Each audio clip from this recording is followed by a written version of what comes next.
ओ साहब जी ये ले लेना। अरे शिट अरे बहुत डिस्काउंट प्राइस में ले ला, एकदम आधा दाम में साहब। साहब देखा तो साहब। अरे भाई एक बार कहनी ना चाहिए। अरे साहब, अरे क्वालिटी बा साहब। अरे मैडम जी देखा ना मैडम जी ले ला, एकदम अच्छा क्वालिटी बा। अरे काहे परेशान करता रे, एक बार कह देनी ना चाहिए। ओ भाई देखा ना मैडम को कुछ भगल बा भइल बा ओकरा के सोरा बाड़ी उनके गर्दन से खून आ रहा का। मैडम के गर्दन से खून आ रहा जी जी वो देखा जी।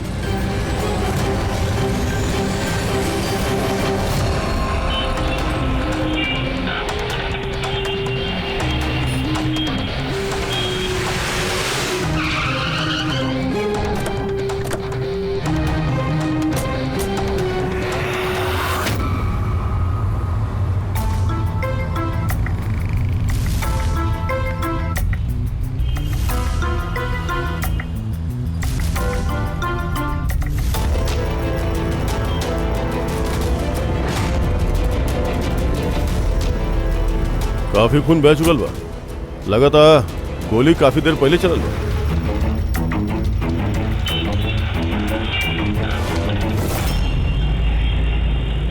ये सब कैसे भइल मिस्टर आशुतोष? अच्छा, और इनका नाम का है? ये हमार बीवी, हमार वाइफ सुची, हमार मतलब हमार एक्स वाइफ सुची। Ex wife? ये सब कैसे भइल? पता ना सर, हमके कुछ पता ना चलल सर। कुछ मालूम नहीं क्या? तोहर एक्स वाइफ तोहर बगल वाला सीट पे बैठल रहे, ओकरा पे गोली चलल और तोहरा कुछ मालूम ही नहीं क्या? कैसे हो सकेला? हमारा आशु कबो झूठ ना बोलेला। अगर वो कह रहल बा कि ओकरा पता ना चलल त हम श्योर ओकरा पता ना चलल होई। आप जी हम मिहिका, इनकर प्रेजेंट वाइफ। मिस्टर आशुतोष, जब सूची के गोली लागल और पिछला सीट के शीशा टूटल तो आवाज आयल होगी, और आप कह रहल बानी आपके कुछ मालूम नहीं के पड़ा कैसे? दरअसल गाड़ी में म्यूजिक तेज चलत रहे और सूची सुतत रहे सर, हमके कुछ पता ना चलल। वो बंदा सामान बेचे खातिर आयल, वो जो हमरा के बताइलस तब पता चलल हमके। सूची गाड़ी में म्यूजिक चलत रहे और सूची सूतल रहे। कमाल बा, अक्सर लोग के नींद तनी सा आहट से खुल जाला और इतना लाउड म्यूजिक से सूची सूतल रहे। सर आपके बात से पता चल रहा कि आप हमारा पे शक कर रहा बानी। सर हम ऐसा काहे करब? सूची और हमारा दोस्त जरूर भइल रहे, बात हमने बहुत अच्छा दोस्त रहनी, हमने क्या ताल्लुकात अच्छा रहे। आप दिनेश से पूछ ली प्लीज। दिनेश सर, हम सूची के भाई आशुतोष सही कह रहा है सर। तलाक के बाद भी आशुतोष और सूची में बहुत अच्छा ताल्लुकात रहे, कभी कोनो मनमुटाव ना रहे। अच्छा तब आप लोग जात कहाँ रहे? हम हमारी बेटी रूही के बोर्डिंग स्कूल से लौटत रहनी। तो ये सूची कार में बैठा थी सूत गई या बाद में? सर दरअसल हमने के बीच में बहस होत रहे। आशुतोष, रूही के स्कूल बहुत अच्छा बा, हमने के ओकरा स्कूल से ना निकाले के चाहिए। सूची स्कूल बहुत ही महंगा है, हम एकर फीस अफोर्ड ना कर सकेनी। बाकी हम कर सकेनी, और हम अपन बेटी के एजुकेशन में कोनो कॉम्प्रोमाइज ना करे वाला। सूची हम तरह से पैसा ना ले सकेनी। काहे? ओह, तो हर मेल ईगो आगे आ जाला ना कि हम तरह से ज्यादा कमाई नहीं। जनता ना हमने के डिवोर्स की भी ये वजह रहे कि एगो औरत आदमी से ज्यादा कहे। कामयाबी रिश्ता में होए के चाहिए, पति पत्नी में ना। हमके तरह से कोनो बहस ना करे के, और ना ही ये बारे में कोनो और बात करे के बा। रूही यही स्कूल में रही, ओकरा बाद हमने के बीच में कोनो बात ना भइल। हमके लागल कि वो सूत गइल बिया। अच्छा, ये जब झगड़ा होत रहे तो गाड़ी कहाँ पे रहे, कौना इलाका में? सर लिंक रोड के सिग्नल पे, केपी थिएटर के पास। और फिर उसके बाद कौन सा रास्ता लेनी आप लोग? सर वहाँ से फिर हम लेफ्ट लेनी पानी फ्लाईओवर की तरफ, और सीधा यहाँ पे आ गए? जी सर। यानी करीब 2 किलोमीटर तक गाड़ी चलल, तो 2 किलोमीटर के बीच में कहीं पे गोली चलल है। पंकज एगो काम करा, केपी थिएटर से लेके एहिजा से उधर 2 किलोमीटर दूर तक चेक कर ला, कहीं पे कोनो सबूत वगैरह मिलेला का, मतलब कांच वगैरह के टुकड़ा टूटल होगी वो देख लिया, और पैदल जाइए। 2 किलोमीटर सर? पैदल चला। गोली बड़ा अजीब एंगल से लागल, ई नीचे गोली ऊपर से नीचे के तरफ आए, मतलब गोली चलावे वाला के हाथ ऊपर करे के पड़ल होगी फायर करत समय। खुला सड़क पे केहू गोली मरलस और केहू देखलस ना? हो सकेला खूनी थोड़ा दूर होके, फिर भी मुश्किल है निशाना लगावल। ई चलत गाड़ी पे और वो भी तब जब खूनी कोनो गाड़ी पे होके या बाइक पे। ऐसे निशाना लगावल इतना आसान नहीं क्या?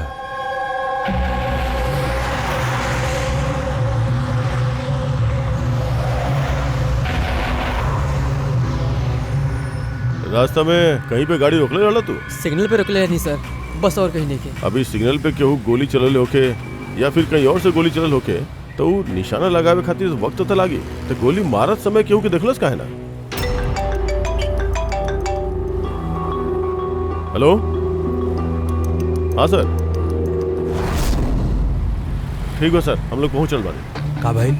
एसपी साहब के फोन रहा, एगो और लाश मिलल बा तामरे ब्रिज के नीचे।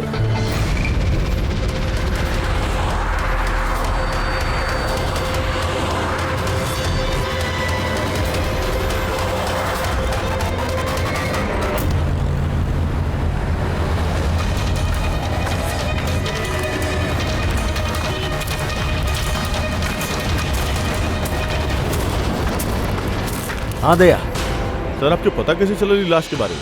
लोकल पुलिस के आसपास के लोगन कंप्लेन दिले रहे। 2 घंटा पहले लाश मिलल बा। सिर के पीछे घाव बा और पीठ पर भी गोली के निशान बा। सर एक बात समझ में नहीं आ रहा है, एक केहू एजा मारलस या कहीं और मार के एजा पे फेंक ले हा। देखत बानी फ्रेडी, सर रोड पर एगो लावारिस बाइक भी मिलल बा। हमरा लगा था यही आदमी के बाइक बा ऊ।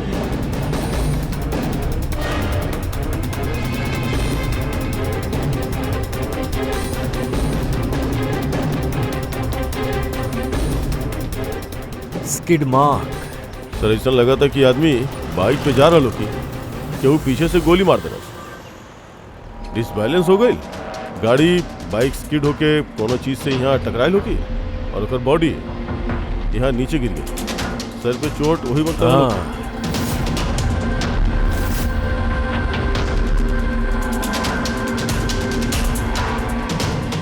सर हाँ। समझ में नहीं आ रहा है, ये आदमी के है, एकर कोनो आइडेंटिफिकेशन नहीं है। ई मिसिंग पर्सन ब्यूरो में पूछताछ करी का? फ्रेडी, इतना जल्दी केहू भी मिसिंग पर्सन ब्यूरो में रिपोर्ट दर्ज ना करी। एगो काम करा, आरटीओ में जाके ई बाइक के रजिस्ट्रेशन चेक करा, सारा का सारा डिटेल्स मिल जाए मालिक के बाद। दूसरा केस के का भाई कुछ पता चला? ना सर, बड़ा अजीब केस बा, समझ में नहीं आ रहा कि गोली चलौलस के और कहाँ से। सर वो पूरा इलाका देख लेने हैं सर, बाकी कोनो सुराग नहीं मिलल सर। ट्रैफिक पुलिस वाला का बतैलस? सर ट्रैफिक पुलिस वाला, वही जाके दुकानदार और 2-3 जन जो वहाँ खड़ा रहे सबसे पूछ ली सर। केहू के खून के बारे में कुछ नहीं के पता। तो फिर सर सूची पे गोली चलल कहाँ से? देखो तानी, सर हम कहनी ना आपसे, हमके नहीं के मालूम कि सूची की गोली कब और कहाँ से लागल। आशुतोष, दिनेश, मेहका, सूची के सबसे करीब रहला ना तू तीनों ना? तब फिर अब बताओ, सूची के मौत से तू तीनों में से केकरा फायदा होके वाला रहे? का मतलब? सर हमनी सूची के काहे मारे चाहब? सर हमार सगी बहन रहे, सगी बहन, हम अपन बहन के काहे मारब सर? करोड़ों रुपया खातिर और का? करोड़ों रुपया खातिर हमके का फायदा हो सकत रहे? हमारो सूची के तो ऑलरेडी डिवोर्स हो चुकल रहे। हो सकेला डिवोर्स ही वजह होके। डिवोर्स के बाद भी हम और सूची बहुत अच्छा दोस्त रहनी, दोस्त के तरह बर्ताव करते रहनी। ई भी तो हो सकेला ना कि तोहार अपन पहला बीवी के साथ जो दोस्ती रहे वो शायद तोहार दूसर का बीवी के पसंद नहीं खाए होगी। सर आप ही कैसन बात कर रहल बानी? हमके इनकर दोस्ती से क्या प्रॉब्लम होखी? हमके इनकर दोस्ती से कौनो प्रॉब्लम ना रहल। हम बिल्कुल इनसिक्योर टाइप के लड़की नहीं थी। अगर सूची के हत्या तू तीनों में से केहू नइखे कई तो फिर के मरलस? सूची के मरलस? हम बताओ तनी आपके। सूची एगो एनजीओ में काम करत रहे, वो वजह पे शैली नाम के एगो अकाउंटेंट के भांडा फोड़ कैले रहल, काहे कि शैली पैसा के लेके हेरा फेरी करत रहल। तोरा लगा था कि ओकरे हाथ हो सकेला इस सब के पीछे? यस सर, कई बार शैली ओके धमकी भी देले रहल। सर हमके तो लगा था कि ये काम पृथ्वी के हो सकेला। अभी ये पृथ्वी क्या? बड़ा ही बदतमीज किस्म के इंसान हो, रोमियो टाइप के। सूची पुलिस में कंप्लेन भी कर ले रहे ओकरा खिलाफ। कुछ दिन खातिर जेल भी गए रहे हो। ठीक बा, तू तीनों जा सकेला। Thank you sir. Thank you thank you sir. Sir.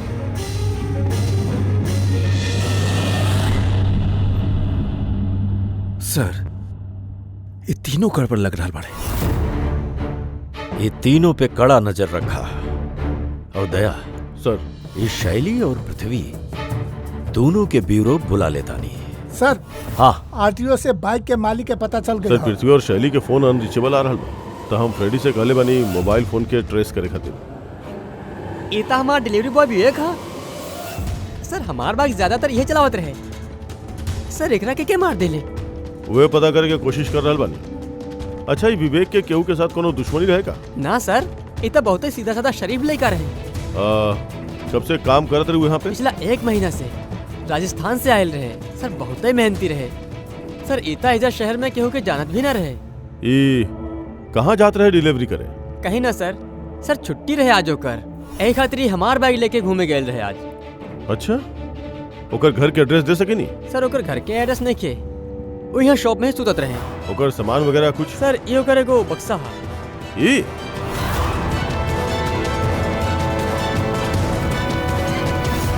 सर, हाँ, ई ओकर बक्सा सारा सामान चेक कई नहीं सर। ओकरा में इस सर्कस के पंपलेट्स के अलावा कुछ नहीं के मिला सर। या तो ओके सर्कस बहुत ही ज्यादा पसंद होगी, या फिर अपना फ्री टाइम में ही पंपलेट बना के पैसा कमाता होगी। एगो ऐसा मर्डर जेकरा में सस्पेक्ट ही नहीं किया। आखिर ये विवेक जैसन गरीब आदमी के मार के केहू के का फायदा हो सकेला? वह था।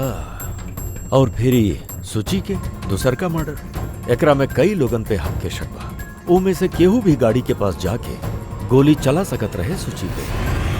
ना बॉस, आई एम सॉरी बट हम तहार बात से सहमत नहीं है। कौन सा बात से? ये है कि केहू एकरा के पास से गोली मार ले है। का मतलब? मतलब ई यार, ये तो राइफल के गोली है। हाँ सर, और ये गोली सूची के गला पे ऐजा ए तरफ फंसल रहे। ये गोली राइफल से चलल बा, काफी दूर से चलल होगी। हाँ बिल्कुल, दूर से भी और बहुत ऊंचाई से भी। अब हम बताओ, ये देखा बॉस, 50 डिग्री एंगल से सूची के गोली लगल है। गोली एहिजा से आई और कार के खिड़की के शीशा तोड़लस और ओकरा गर्दन में आके लगल। ये गोली जोन एंगल से चलल बा सर, कितना दूर से चलल होगी ये गोली? लगभग 70 फीट के ऊंचाई से। कोनो बिल्डिंग से गोली चलाल गया। स्नाइपर तैयार बैठल रहे बिल्डिंग के ऊपर गोली चलावे खातिर। एगो काम कर, तनी की एरिया के मैप निकाल। तो गोली गाड़ी के बायां तरफ से आयल रहे और बायां तरफ तकरीबन बहुत सारे बिल्डिंग्स और हाईराइट्स टावर बा सर। तो जौन जगह पे वो दोनों के झगड़ा भइल रहे, वहां से लेके सूची के लाश जहाँ पे मिलल, वो बीच में तकरीबन 15 से 20 टावर्स बाड़े सर। यही में से केहू एक से गोली चलल होगी।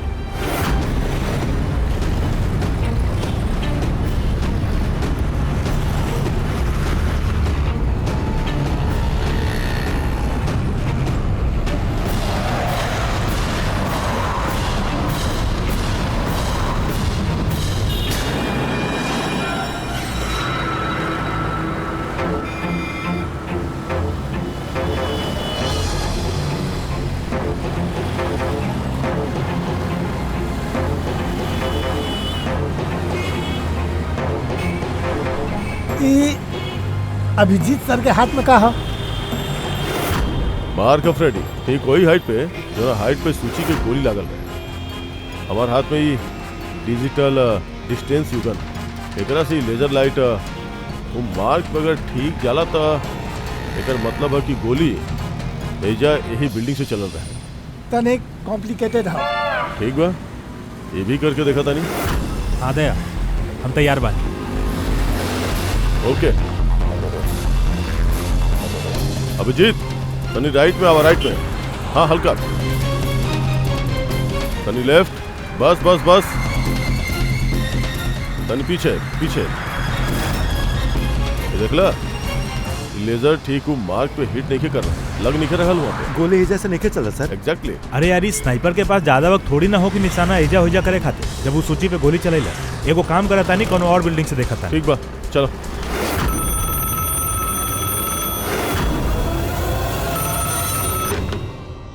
हेलो। हाँ हेलो, का ई फैंटेसी सर्कस जयपुर राजस्थान के ऑफिस बा? जी हाँ, बोलिए। देखा, हम मुंबई सीआईडी से एसीपी प्रद्युम्न बोलत था। का आपके एजा कोनो विवेक काम करत रहे? हाँ, जाना था नहीं विवेक के, वही सर्कस में काम करते रहे। आओ गई। का काम करत रहे, कुछ बता सके नहीं? लेकिन साहब, अगर सारा दिन आपसे फोन पर लागल रहम ना तो हमारा शो कैंसिल हो जाई। हम आपके बात अपन मालिक के बोलत तानी, वो आपके कॉल करिए, समझला? हेलो,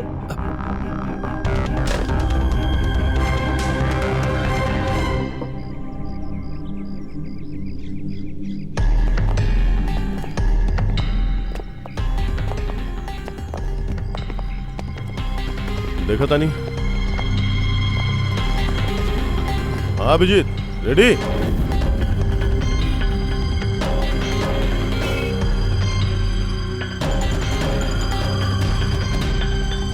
ना अभिजीत, यहां से निशाना कुछ ठीक नहीं लग रहा। राइट में आवा, राइट में। और तनिक, हाँ परफेक्ट परफेक्ट, यहाँ पे लग गई निशाना। एकर मतलब सूची एहिजा पे रहे जब ओके गोली लगा।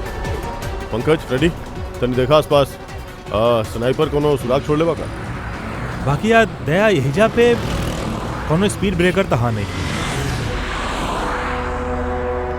ऐसन कौन सा स्नाइपर है जो ओहिजा बिल्डिंग पे बैठ के इतना तेज चलत गाड़ी पे ऐसा निशाना लगाई कि वो सूची के गर्दन पे जाके लागे? हाँ ये बात तो वाह। आशुतोष सर। जब तुम्हार गाड़ी यहाँ पे रहे जी, तभी कोनो वजह से तुम्हार गाड़ी के स्लो करे के पड़ा लोके या फिर रोके के पड़ा लोके, कुछ याद बा? हाँ सर, हम जब ड्राइव करते ही तो गाड़ी के आगे भिखारी आए रहे, हमके ब्रेक मारे के पड़े रहे। भिखारी? हाँ का भाई? ई तरफ कुछ भी नहीं खे। कुछ भी नहीं क्या? वहाँ भी कुछ नहीं के सर। ये भिखारी दिखे में कैसा लगा था? सर ओकरा एक हाथ में बैसाखी रहे, लाल रंग के पोटला, गला में गमछा और शायद आधा गंजा रहे। अभिजीत, ये फ्लाईओवर के नीचे बहुत सारा भिखारी बैठल रहे थे, ओकरे में से कौन एगो होखी? हम सुन लीजिए आशुतोष बतैले भिखारी के बारे में। हम यहाँ नीचे जाके देखा था। क्या दो लोग केकरा से पूछ के यहाँ पाइला? तो यहाँ के वॉचमैन बड़ा ड्यूटी पे कहने वाला? हमार मर्जी। और तू क्या हो खेला हमके ड्यूटी सिखाए वाला? सीआईडी डी जाने ला तोरा वजह से यहाँ पे एक औरत के खून हो गई। हमार वजह से खून? क्यों यहाँ छत से नीचे एक औरत की गोली मरला? कहा जाने लगा बारे में?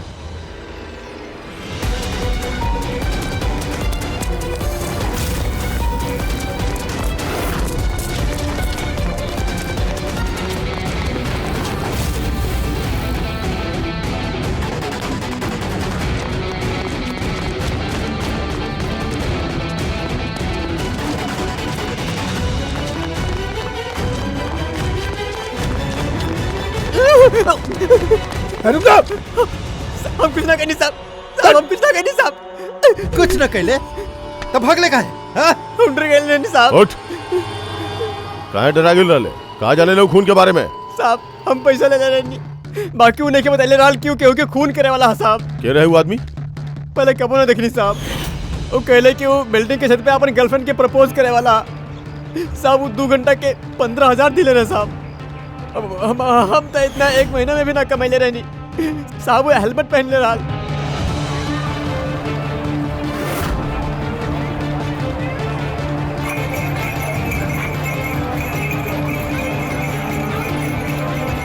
अरे सुना भाई, ओ भाई साहब,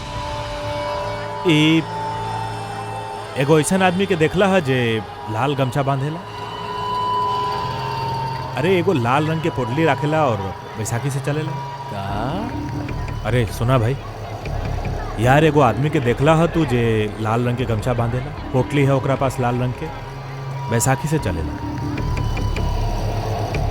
ना देखला?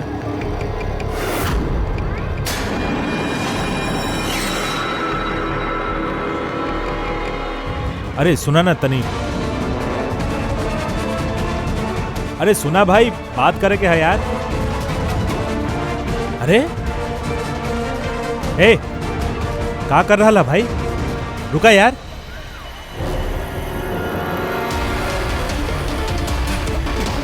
अरे हटा। ए अरे हम रुक कुछ भी नहीं कहले बानी रे। रुक। अरे हमरा पास पैसा इधर से कुछ भी नहीं खे। अरे तू क्या बड़ा छोड़ दे हमरा के। भाई झोकला के नाटक कर रहा है, तोहके मालूम है कि बिना पैर के आदमी कैसे जिएला? हैं? अरे क्या बोला तू? अरे कहाँ चाहेला तू? हमरा पास पैसा ए, नहीं कि हम रास्ते के भिखारी बानी। जानबूझ के वो लाल वाला गाड़ी के नीचे गिरल रहा ना। कौन सा लाल गाड़ी? हम क्यों गाड़ी के आगे नहीं साहब का दादागिरी है। आप एक छोड़ देना तो ठीक ना हो कि हम बता देता नहीं। पीछे हट। सीआईडी से बानी हम।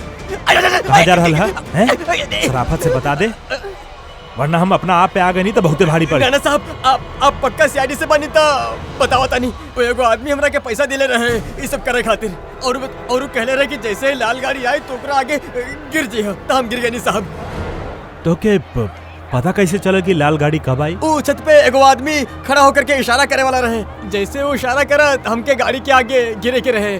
ऐसा हमार प्लान रहे साहब। तो के मालूम है एगो औरत के खून हो गई है तोहरा ई प्लान के चक्कर में। साहब हमके माफ कर दो। हम रास्ता के भिखारी बानी। देखो ना हमार हालत कैसन बा साहब। ये बतावा वो आदमी कैसन रहे दिखे में? ना साहब मोटरसाइकिल पे आयल रहे, हेलमेट पहनले रहल था, चेहरा दिखाई न देलस। अरे यार कुछ तो देख ले होकबा, कुछ सुन ले होकबा तू। ओकर फोन आयल रहे। सामने वाला कहले रहे कि जल्दी जल्दी मिले आवा था। हाँ तो कहले रहे कि हम पहुंचा तानी। कहाँ पहुंचे खातिर बोल रहा? कुछ याद है? कुछ सुन ला तू? हाँ याद आइल। भांडुप मिल।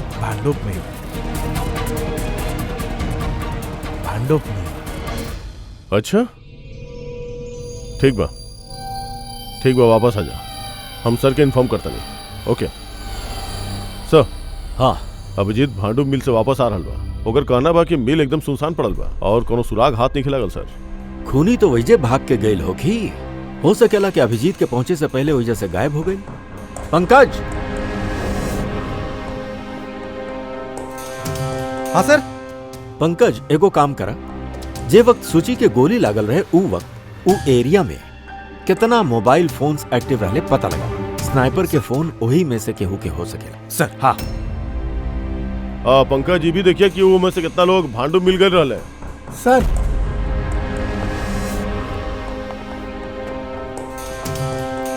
सर ई शैली भैया एनजीओ अकाउंटेंट। सोचिए एगो एनजीओ में काम करत रहा। वो वहाँ पे शरीन हमके एक अकाउंटेंट के भांडा फोड़ कर रहे। और ये पृथ्वी है जगड़ा खिलाफ सूची रिपोर्ट लिखल है। सूची पुलिस में कंप्लेन भी कैले रहे ओकरा खिलाफ। कुछ दिन खातिर जेल भी गए रहे वो। आप सोच भी कैसे लेनी कि सूची के खून में हमारा हाथ हो सकेला? हाँ सर, हम भी कुछ ऐसा नहीं कैली। हम क्यों के मर्डर नहीं कैली सर। शैली तोहार नौकरी चल गई रहे सूची के वजह से और ओकर बाद से तोरा अभी तक कोनो नौकरी मिलल नहीं है। उधार के पैसा ले लेके घर के खर्चा चला रहल बड़ तू। हाँ और पृथ्वी एक हफ्ता तक तोरा जेल में रह के पड़ल। अपन मोहल्ला में काफी बदनामी भइल तोहार। काहे? तका भइल। और हमके बदनामी के इतना डर होखत तो हम अपन घर बदल ले मर्डर थोड़ी ना करम हम केहू के। एंड सर ऐसा नहीं के हो कि हमके कहीं जॉब नहीं के मिलल। इट जस्ट लाइक कि हमके हमार लायक कोनो जॉब ना मिल रहल। ई वजह से हम कहीं ज्वाइन ना कैले बानी। आपके आशुतोष और ओकर नई पत्नी मिहिका से पूछताछ करे के चाहिए। वो आपस में खुश नहीं किया, बाकी दिखावा करे ले। आशुतोष तो सूची के पास वापस जाए चाहता रहा। शायद मोहिका यही खातिर। एंड सर सूची के ना ओकर भाई दिनेश से भी नहीं के बनत रहल। हमेशा ना फोन पे ओकरा से झगड़त ही रहली। अच्छा और कौन बात के लेके ये झगड़ा होत रहे वो दोनों भाई बहन के बीच? एक्चुअली सर दिनेश आशुतोष के धमकी देले रहल कि सूची से दूर रहा। शायद सूची के यह अच्छा ना लगल होगी। एंड एक बार सूची हमके ये भी बतैले रहली कि मिहिका जलेली ओकर और आशुतोष के दोस्ती से। 100% यही में से केहू ने ओकर मर्डर कैले होके। हाँ सर। अच्छा ठीक बा, जा सकेला तू दोनों। बाकी एक बात अच्छा तरह से याद रखिए, जबले इन्वेस्टिगेशन पूरा नहीं खे होखत ये शहर छोड़ के तू कहीं नहीं खेजेगा। ये केस में केहू के बाद भरोसा नहीं हो रहा सर। ऐसा लगा था कि सबके सब झूठी बोल रहा बा। हाँ पर दया ई जे भी बा वो बड़ा लंबा प्लानिंग कैले बा। पहले भिखारी के पैसा देलस, फिर वॉचमैन के हायर कैलस और फिर स्नाइपर के हायर कैलस और सही वक्त मिलत ही सूची के उड़ा देहलस। सर हाँ सर जौन वक्त सूची पे गोली चल रहे सर वो वक्त ब्रिज के आसपास 2000 लोगन के मोबाइल एक्टिव रहल सर। तो ओकरा में से कौन सा मोबाइल फोन भांडूप मिल की तरफ गई देखा? एक फोन गईल रहे सर उ तरफ, बाकी वो प्राइवेट नंबर है सर, वो ट्रैक नहीं के हो पाई। और का बता सकेला इन नंबर के बारे में? यही सर कि वो मिल तक गईल, बाकी रुकल नहीं खे। वो सीधा चल गए कामरी ब्रिज की तरफ और फिर वजह से होकर सिग्नल गायब हो गया। कामरी ब्रिज? सर विवेक के लाश भी तो हमनी के ओइजे ब्रिज के पास मिला रहे कि कोनो कोइंसिडेंस तो नहीं हो सकत। राजस्थान में फोन करत आनी विवेक के गांव में पुलिस वालन के का इन्फॉर्मेशन मिलल है ओकरा बारे में देखा तानी। दया ई विवेक भी तो खूनी हो सकेला। केहू विवेक के खून कर देहलस, एगो खूनी के खून। कुछ भी हो सकेला फ्रेडी, ये केस में कुछ भी हो सकेला।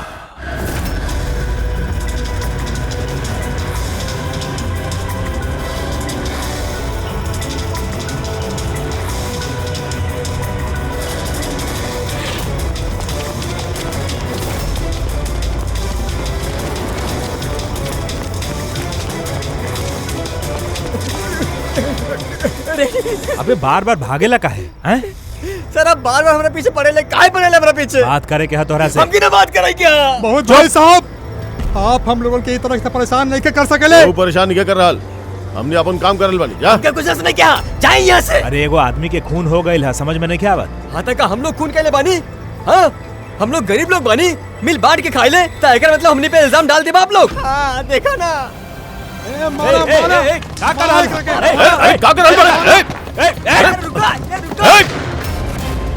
अभिजीत तू ठीक बड़ा? तनिक ओ नो, पत्थर लगेला। का अकेले तू लोग? हाँ ये देखा, ये आदमी ये पैसा देले रहे तोरा के? एकर भी खून हो गई? हाँ मर गईली, ध्यान से देख। काई उहे आदमी है जे तोके बोलल रहे कार के आगे गिरे खाते। तनिक जूम जूम करा।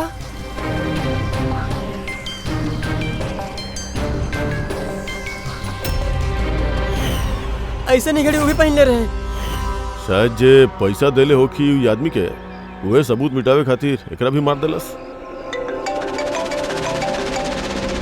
हाँ पंकज, हाँ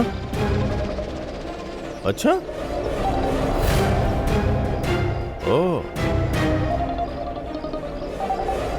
ठीक है ठीक है, ओके ओके ओके थैंक यू। पंकज के फोन रहे, बताओ तो रहे कि विवेक राजस्थान में कोनो सर्कस में काम करते रहे, निशानेबाज रहे। 1 महीना पहले वो सर्कस से नौकरी छोड़ दिलस। कहते रहे कि मुंबई में कोनो अच्छा नौकरी लागल रहे होकर, और हाँ जात जा तू वहाँ से राइफल वो भी चुरा के ले गए। राइफल चुराए के आयल रहे, सूची के सुपारी लेके आयल हो गए हिजा पे, और ये दुकान पे यही खातिर काम करत रहे ताकि केहू के शक ना हो। हाँ, और ये पूरा जुर्म के जो मास्टरमाइंड बा वो राजस्थान तक गए लोग विवेक के सुपारी देवे खातिर। हाँ के ई मास्टरमाइंड जे आंख के सामने होके भी नजर नहीं आ रहा।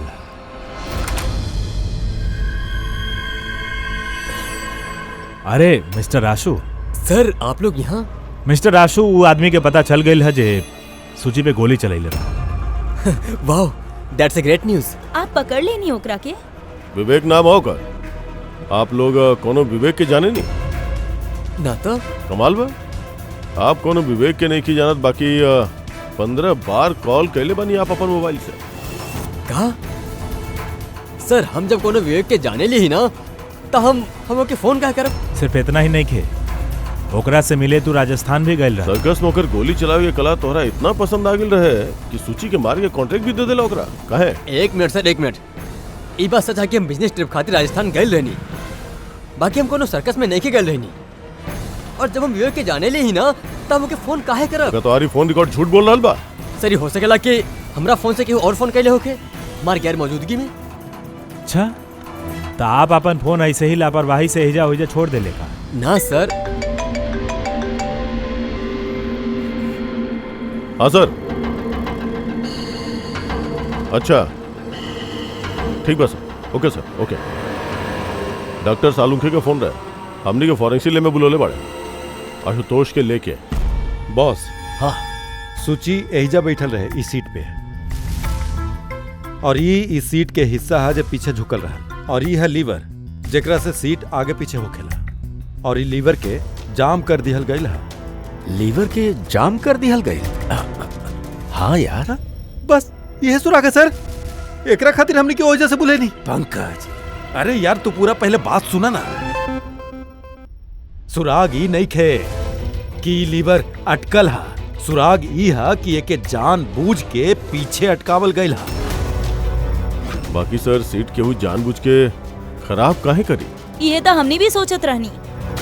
आशुतोष, ये तोहरा गाड़ी के सीट कब से ऐसन बा, कब से पीछे अटकल पड़ल बा? सर परसों रात तक तो ठीक रहा, बाकी कल सवेरे जब निकलनी तो एक लाइन काम नहीं करत रहे। हमारा पास ठीक करावे के समय ना रहे, एक खातिर ऐसे निकल पड़नी। सालुंके साहब, सीट खराब भइला के ई केस से का लिहल दिहल?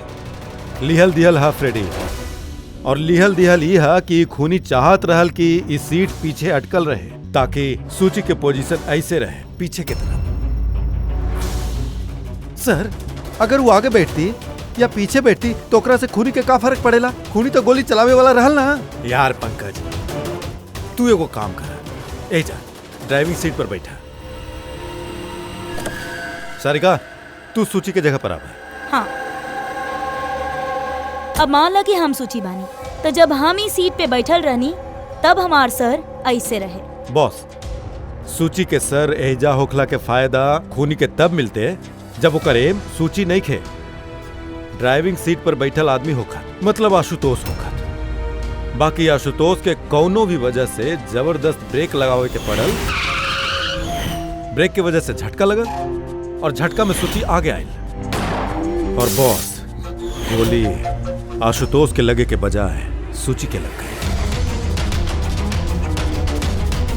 सर का मतलब आशुतोष खूनी नहीं खे, केहू और ओकर खून कइल चाहत रहे। दया,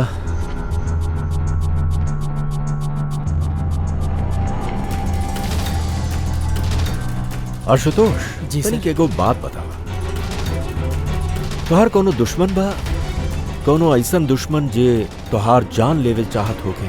तनिक याद करके बता, सोचा। ना सर, हमार केहू से कोनो दुश्मनी नहीं ना देखा आशुतोष, केहू तो होके के चाही जे इतना प्लानिंग कैले हा तोहार जान लेवे के, सीट के भी जाम कर दे हला। ना सर, ये हो ही नहीं कह सकत, काहे कि गाड़ी के एक ही चाबी है और वो चाबी हमेशा हमारा पास ही रहेली। हमके तो कुछ समझ में नहीं क्या सर, ये सब का हो रहा है? कोनो बात ना आशुतोष, वो जे केहू भी बा हमनी पता करे के कोशिश करब कि वो के बा जे तोरा के मारल चाहत रहे। ठीक बा, चल जाओ। जी सर। सर आप आशुतोष के जाए कहे दिली? अगर खूनी फिर से हमला कर दिला था? देखत रही है पंकज, अब हमने आशुतोष के हर मूवमेंट के ट्रैक कर, हर बात हमके सुनाई पड़ी। सर, वो कैसे? दया ट्रांसमीटर बग जे लगेले बा।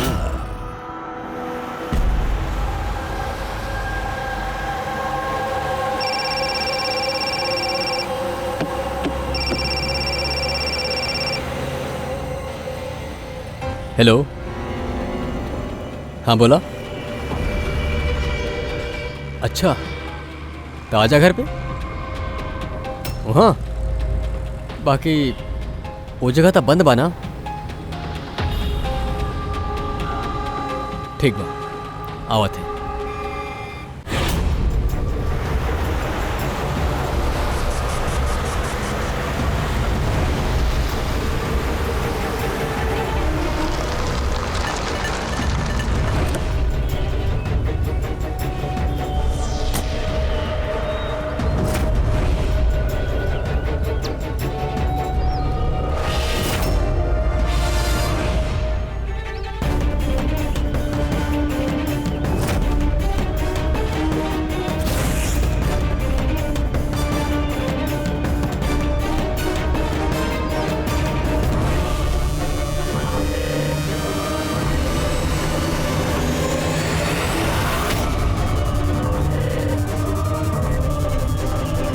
ये क्या करा था? गन? माय गॉड, गोली की आवाज दया, जल्दी चला, कहीं और एक खून ना हो सर जाए। बस पहुंच ही अलबानी हम लोग। सर हाँ, हमने के ई वाला सस्पेक्ट जो है ना सर, अभी अभी खबर आयल कि ई भी राजस्थान गई रहे आशुतोष के पीछा करत करत। ये तो आशुतोष के बिल्कुल करीब रहे।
दिनेश सर हम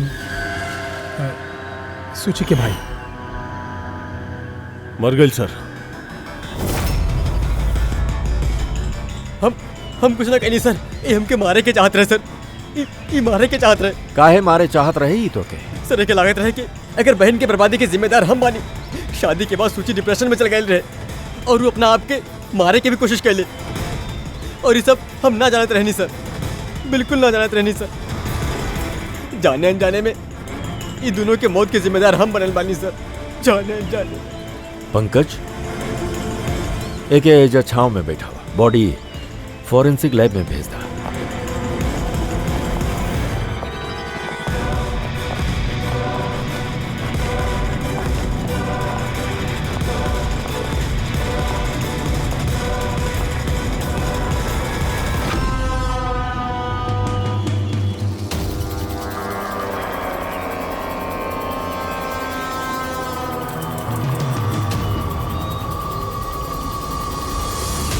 कहानी में नया ट्विस्ट। आशुतोष,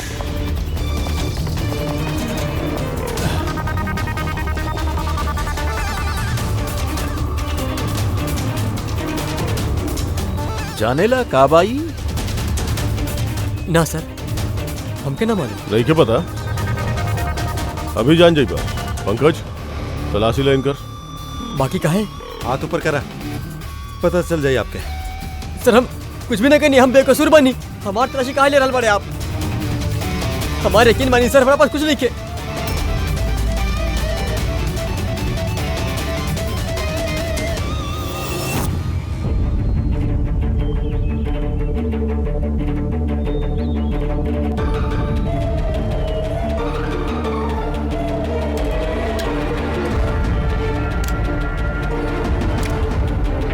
सर ओ, रबर बुलेट्स। हमके नहीं के मालूम सर, एकरा से का साबित होखेला? का साबित होकेला? हाँ, तो ये गन से दिनेश के खून कैला, असली बुलेट से। हाँ, तो फिर ये गन कैसे आयल तोहरा पास, और वो नकली रबर बुलेट कैसे फायर भइल और कब?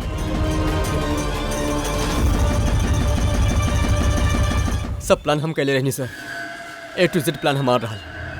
सूची की मौत, दिनेश के मौत, और वो प्लान भी ये रहल कि आप लोगन के यह लगे कि सूची के मौत गलती से भइल बा, बल्कि असली टारगेट हम रहनी, और आप लोगन के शक दिनेश पर जाए। बाकी सारा प्लान मिट्टी में मिल गई, सब कुछ मिट्टी में मिल गई। काहे मरला तू सूची के? का मिलल तो के सूची के मार के? सूची हमारा बेटी रूही के लेके हमेशा हमेशा खातिर देश छोड़ के जाते हैं सर, और ये बात हमरा से छिपाई ले रहा। आप ही बताइए सर, अपना इकलौती बेटी के खुद से दूर कैसे कर दे? और ई खातिर तू विवेक के शार्प शूटर के पैसा देला, आपन बीवी सूची के जान लेवे खा, और जैसे ही वो काम खत्म कर देंगे तू ओके भी मार डाला। तो दिनेश के ऐसा का कहला कि उतारा मारे खातिर यहाँ पे आ गई? हम मिहिका के दिनेश के पास भेजले रही। कहा? हाँ दिनेश, हमके अभी पता चलल कि आशुतोष ही तोहर बहन के मौत के जिम्मेदार बा और वो अब तहरा भी मारे चाहेला। ना हम लोग छोड़ो नहीं के। हम दिनेश पागल हो गए बड़ा का, खून करबा तू? वो हमार बहन के मर लिया, हमार सागी बहन के। अपना पत्नी के हमारा बहन के मारत होके कुछ छोड़ नहीं के लागल ना। कुछ भी हो जाए हम ओके छोड़ नहीं के, हम ओके छोड़ नहीं के सकत। एक सेकंड हमार बात तो सुना। और मौका मिलते ओकर गन बदल देली। तक गोली जे दिनेश तारा पर चलावत रहे वो नकली रहा। हाँ, लड़ाई के दौरान हम गन बदल देले रहनी ताकि आप लोगों के लागे कि आत्मरक्षा खातिर हम दिनेश के मरनी हा और आप लोगों के सामने हम बेगुनाह रहे। का छोड़ला तू अपन बच्ची खातिर? ना माँ ना बाप, वह बच्ची के पावे खातिर तू ओके माँ के मार डाला और फिर ई जुर्म में तू भी जिंदगी भर जेल के सलाखन के पीछे सड़त रहबा। बतावा आशुतोष, का मिलल तो अपन बच्ची के ई तरह से अनाथ का के का मिलल?